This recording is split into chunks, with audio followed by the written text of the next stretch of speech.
कहानी उन आम घरों की है जहां खाने वाले तो कई, लेकिन कमाने वाला एक मर्द ही होता है। बावजूद इसके उससे उम्मीदें कम नहीं होती।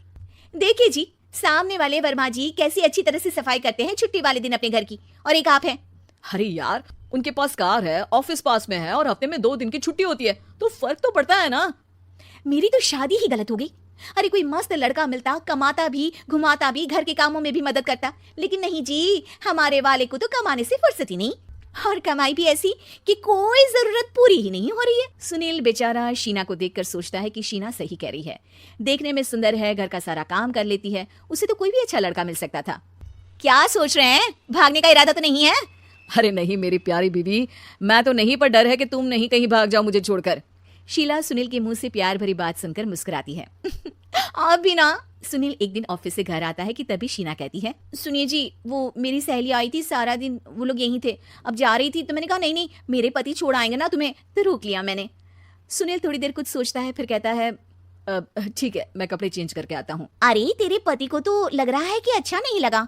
अरे नहीं नहीं, ऐसी कोई बात नहीं है, रुको मैं अभी उन्हें घर के कपड़े देकर आती हूँ। शीना अंदर जाती है जहां सुनील पलंग पर लेटा होता है। अरे क्या मजाक है, वो कह रही है कि आपने मुंह बना लिया। सही तो कह रही है, सुबह से अब ऑफिस से लौटा हूँ, एक कप चाय का तो पूछा नहीं। 20 किलोमीटर जाओ और आओ, और फिर कल उसी टाइम पर ऑफिस। अरे यार, मुझे गाड़ी चलानी आती ना तो बोलती भी नहीं आपको, और कौन सा रिक्शा खींच कर जाना है आपको। सुनील अब क्या बोलता। रात देर से आता है और सो जाता है। अगले दिन शरीर दर्द हो रहा है। अरे तो मत जाओ ना ऑफिस, चलते हैं ना मार्केट घूमने, फिर पिक्चर देखेंगे और रात में खाना खाकर घर वापस। सुनील जब सारे दिन की थकान वाला शेड्यूल सुनता है तो वो सीधे सीधे ऑफिस के लिए तैयार हो जाता है। अब आए दिन शीना की डिमांड बढ़ती चली जाती है और सुनील उसको पूरा भी करता। लेकिन एक दिन, ए जी मेरा भाई आ रहा है, उसे 2 लाख रुपए की जरूरत है। हाँ तो मैं क्या करूँ शीना, मेरे पास इतने रुपए नहीं है। हाँ हाँ पता है नहीं है, लेकिन किसी से लेकर तो दे सकते हो ना। अरे मैं किससे मांगू, मेरे तो जानने में भी कोई नहीं है जिसके पास इतनी बड़ी रकम हो। तभी वहां शीना का भाई शीनू आ जाता है। जीजा जी कैसे हैं आप? अब मैं ठीक हूँ शीनू, अचानक इतनी बड़ी रकम की जरूरत कैसे पड़ गई? अरे जीजा जी, वो बिजनेस शुरू किया ना, तो उसके लिए पैसे की जरूरत है। काफी हो चुका है, थोड़ा पैसा बचता है तो मैंने सोचा आपसे ले लूं। अब देखो, मेरे ऑफिस में कुछ लोग हैं जिनकी सेविंग अच्छी है, मैं उन लोगों से बात करके देखता हूँ। सुनील ऑफिस से किसी से पैसे लेकर शीना को दे देता है। शीना वो पैसा भाई को दे देती है। 2 महीने बाद, अरे यार शीना, वो ऑफिस वाला आदमी अपने पैसे मांग रहा है, कैसे दूं? अपने भाई से बोलो ना पैसे दे दे। अरे हाँ हाँ दे देगा, कहाँ भागा जा रहा है, आप उनको बोल दो कि दे देंगे। थोड़े दिन बाद, शीना, वो आदमी मुझसे आज भी पैसे मांग रहा था यार, मैं तंग आ गया हूँ। ऑफिस जाते ही सामने उसका चेहरा दिखता है, क्या बोलूं, बार बार पैसे मांगता है। अच्छा मैं शीनू को फोन लगाती हूँ, बात करके देखती हूँ। शीना भाई को फोन करती है लेकिन वो फोन उठाता ही नहीं। लगता है भाई कहीं ऐसी जगह है जहाँ नेटवर्क की समस्या होगी।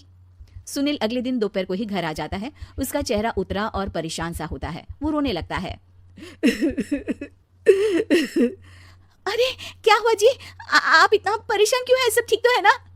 अरे नहीं शीना, कुछ ठीक नहीं है, मैं ठीक नहीं हूँ।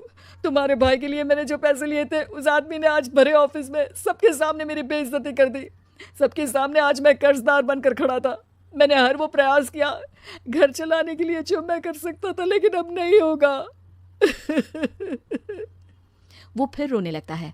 अरे आप तो औरतों की तरह रो रहे हैं, मर्द हैं आप। क्यों, आदमी के सीने में दिल नहीं होता, या फिर वो इंसान नहीं मशीन होता है?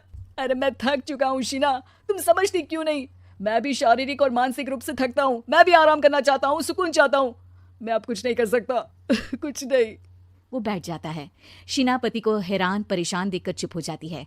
अगले दिन, सुनिए ये लीजिए 2 लाख रुपये, उस आदमी को दे दीजिए और बोल दीजिए कि आज के बाद किसी को पैसे के लिए बेइज्जत ना करे। सुनील पैसे देखकर राहत की सांस लेता है।